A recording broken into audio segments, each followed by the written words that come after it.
यदि ह्यहं न वर्तेयं जातु कर्मण्यतन्द्रितः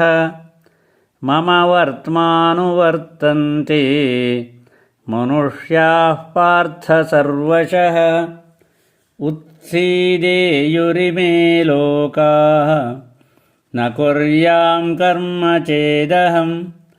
संकरस्य च कर्ता स्याम्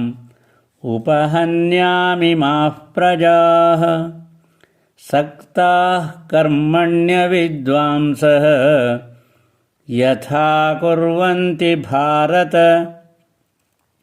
कुर्याद्विद्वांस्तथा सक्तः चिकीर्षुर्लोकसङ्ग्रहं न बुद्धिभेदं जनयेत्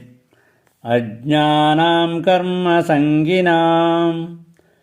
जोषयेत् सर्वकर्माणि